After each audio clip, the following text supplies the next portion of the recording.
परम आदरणीय श्रोतागण, सादर नमन। आशा करता हूँ आप स्वस्थ एवं प्रसन्न मुद्रा में होंगे। आज आपके समक्ष प्रस्तुत है जीवन में 4 चांट लगाने वाली 4 बातें। सर्वप्रथम यह बात याद रखना कि मैं प्रभु का हूँ। दूसरी बात यह याद रखना कि मुझे जाना है, कहाँ जाना है, जहाँ से आए थे। तीसरी बात कर्मयोगी बनना है। यह याद रखना कि मुझे कर्मयोगी बनना है, अर्थात कर्म करते हुए उस परम पिता परमात्मा को याद रखना। और चौथी बात है न्यारा और प्यारा बनना है। आइए एक एक करके इन 4 बातों के विस्तार में चलते हैं। पहली बात कि मैं प्रभु का हूँ। हम जीवन को यदि 2 दृष्टियों से देखें, एक लौकिक और दूसरी पारलौकिक, इसी को हम कह सकते हैं एक व्यावहारिक और दूसरी पारमार्थिक।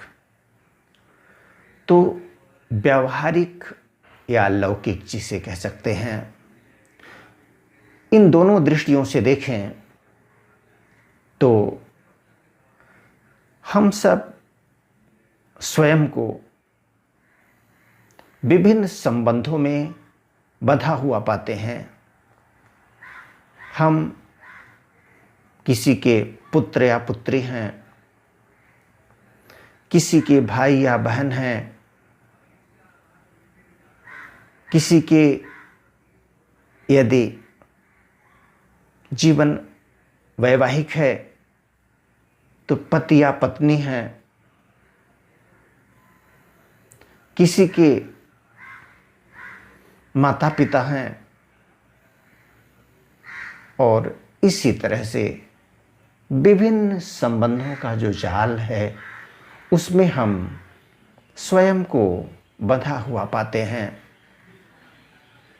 तो जैसे हम सोते जगते उठते बैठते यह रट लगती है कि मैं यह हूँ, मैं यह हूँ, मैं यह हूँ, उसी तरह से इस बात को भी याद रखना।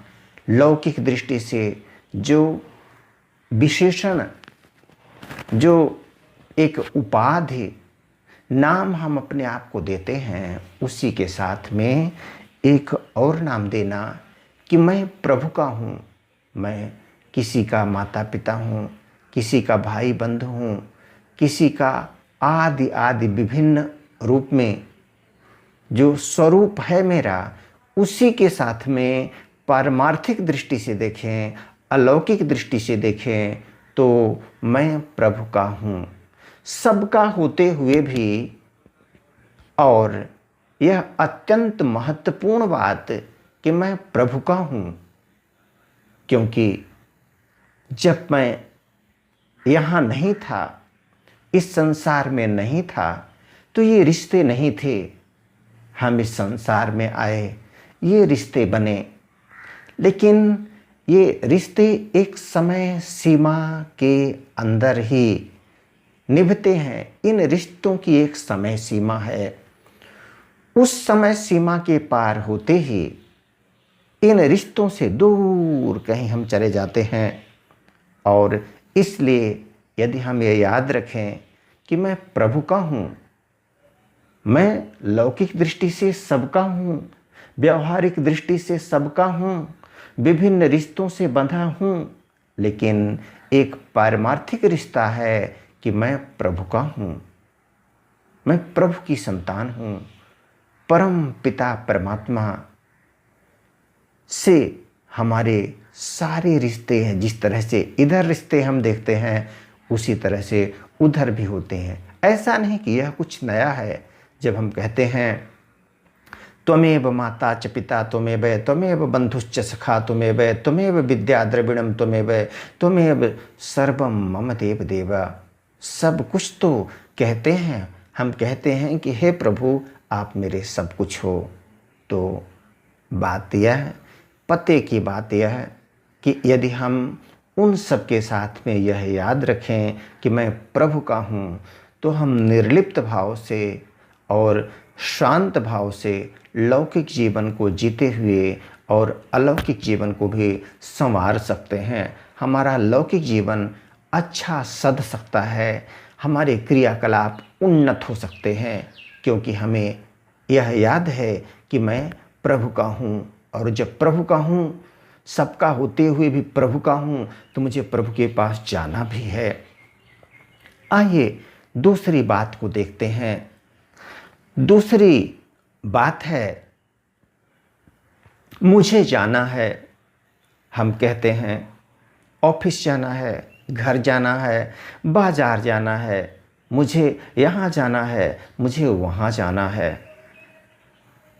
इसी बीच बिल्कुल सत्य है, व्यावहारिक और लौकिक दृष्टि से कर्म का निष्पादन करने के लिए, संपादन करने से के लिए ये सारी जो शब्दावली, सारे वाक्य हम दिन प्रतिदिन बोलते हैं, समय समय पर, विभिन्न समयों में, विभिन्न अवसरों पर, विभिन्न प्रकार के आवश्यकता अनुसार वाक्य हमारे मुख से निकलते हैं। उसी तरह उन्हीं वाक्यों में यदि पारमार्थिक दृष्टि से या पारलौकिक दृष्टि से हमें यह भी याद रहे कि मुझे जाना है, कहाँ जाना है, मैं प्रभु का हूँ। पहली बात हमने याद किया है कि मैं प्रभु का हूँ, तो मुझे प्रभु के पास जाना है। तो इस तरह से जब हमारा जीवन होगा, हमारे जो क्रियाकलाप होंगे वे उन्नत होंगे, अच्छे होंगे, उदात्त होंगे, महान होंगे, क्योंकि हम यह समझकर कार्य व्यवहार करेंगे, लोगों के साथ व्यवहार करेंगे, अपना कार्य निष्पादन करेंगे कि हमें जाना है, एक दिन जाना है। तो यह बहुत बड़ा परिवर्तन ला देता है जीवन जीने के दृष्टिकोण में कि मैं प्रभु का हूँ, सबका होते हुए मैं प्रभु का हूँ। और इस संसार में कर्म संपन्न करने के लिए, विभिन्न रिश्तों को निभाने के लिए विभिन्न जगहों में समय समय पर जाना है, लेकिन एक जगह और जाना है। यह याद रहे, पारमार्थिक दृष्टि से कहाँ जाना है, परमात्मा के पास जाना है। मैं प्रभु का हूँ तो उनके पास जाना है। आइए तीसरी बात को याद रखते हैं। तीसरी बात है मुझे कर्मयोगी बनना है। कितनी महत्वपूर्ण बात, कर्मयोगी बनना है।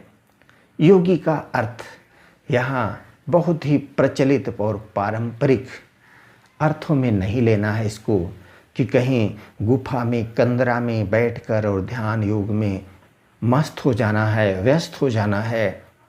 नहीं, यहाँ योग से आशय सिर्फ इस बात का है कि याद रखना है। क्या याद रखना है? यह याद रखना है कि समस्त क्रियाकलाप, कर्म निष्पादन इस संसार में हमें करना है, लेकिन हथकार दे, दिल यार दे। हाथ तो काम पे लगाओ और दिल उस यार पर लगाओ, परम पिता परमात्मा पर लगाओ, जिसे हम सुबह शाम याद करते हैं, पूजा करते समय वह हर समय याद रहे। इसके लिए ऐसा कुछ कठिन नहीं है। लगता होगा कि ये कैसे हो सकता है कि हम याद भी करें और काम भी करें। बिल्कुल आसान है।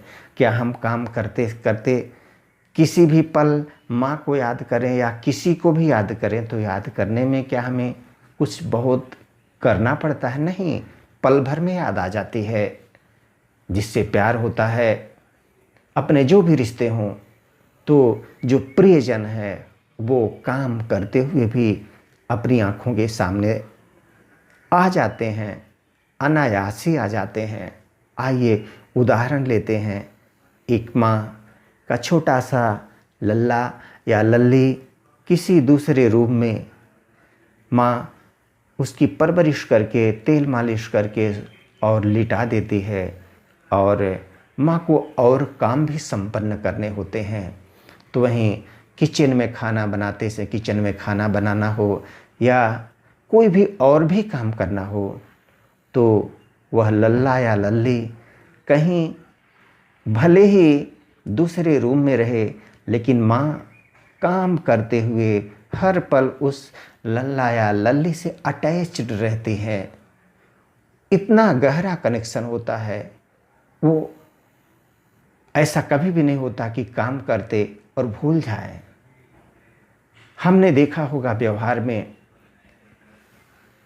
खेत की कटाई करते समय हमारी कुछ माताएं अपने नन्हे मुन्ने को एक जगह लिटाकर खेत काट रही हैं और पल पल उस बच्चे की भी याद है, उन्हें शुद्ध है, याद है कि लल्ला कहीं आस पास, कहीं बहुत ही नज़दीक लेटा हुआ है।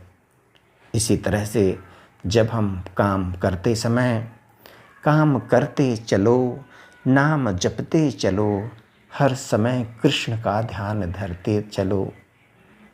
और इस तरह से जब हम काम और राम ये अपने क्रियाकलाप और प्रभु इनको साथ में रखेंगे तो यही कहलाएगा कर्म योग।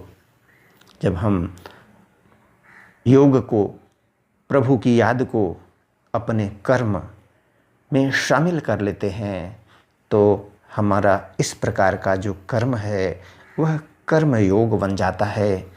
उसमें त्रुटि की संभावना कम हो जाती है, उसमें सत्यनिष्ठा आ जाती है, कर्तव्य परायणता आ जाती है और कार्य में पूर्णता समाहित हो जाती है। इस तरह से हमारा तीसरा बिंदु था, कर्म योगी बनना है, कर्म करना है, संसार के सारे कर्म करना है, लेकिन उसके साथ में प्रभु की याद को समाहित रखना है। और इस तरह से हमारा जो कार्य है पूर्णता को प्राप्त होगा। लौकिक विजय के साथ पारलौकिक जीवन भी उन्नत होता जाएगा। चौथी बात है, चौथी और आखिरी बात, न्यारा और प्यारा बनना है। मुझे न्यारा और प्यारा बनना है, यह बात याद रखना। कैसे याद रखना? न्यारा और प्यारा हम कैसे बन सकते हैं? बिल्कुल, पूर्व के 3 बिंदु जब हमें याद रखेंगे तो चौथा बिंदु परिणामी बिंदु है। पहला बिंदु क्या था कि मैं प्रभु का हूँ, तो सबका होते हुए भी जब मैं प्रभु का हूँ हमेशा याद रहेगी, तो हम डिटैच्ड रहेंगे, राग मुक्त रहेंगे। इसी को हम कहते हैं न्यारा और प्यारा बनना। और जब हम सारे संबंधों में होते हुए भी उन संबंधों से अलग रहेंगे, जिस तरह से नौका पानी में तो रहती है लेकिन पानी को अपने अंदर नहीं आने देती, कमल पत्र पानी में रहते हुए भी पानी से निर्लिप्त रहता है, तो मैं सबका होते हुए भी मैं प्रभु का हूँ। दूसरा बिंदु जो था, मुझे जाना है, संसार के बहुत सारी जगहें हैं जहाँ जाना है, रोज़ रोज़ हम जाने की बात करते हैं, लेकिन इसी के साथ यदि यह भी याद रहे कि मुझे वहाँ जाना है जहाँ से आए हैं, परम धाम जाना है, प्रभु के पास जाना है, परमात्मा के पास जाना है, एक दिन जरूर जाना है। जब इस तरह के भाव हम रखेंगे तो जीवन वैराग्य युक्त होगा। राग और वैराग्य का अद्भुत मिश्रण होगा। महाराज जनक विदेही इसीलिए कहे जाते हैं, वह विदेही अवस्था प्राप्त हो जाएगी। तीसरी बात है, कर्म योगी बनना है। कर्म करते हुए जब हमें प्रभु की याद रहेगी, प्रभु प्यारे प्रभु की याद रहेगी, तो ऐसा हमारा जो क्रियाकलाप है बहुत ही उत्तम होगा और हम न्यारे और प्यारे बने रहेंगे। इस तरह से पूर्व के 3 बिंदु को साध लेने पर चौथा बिंदु न्यारा और प्यारा बनना स्वयमेव सध जाता है।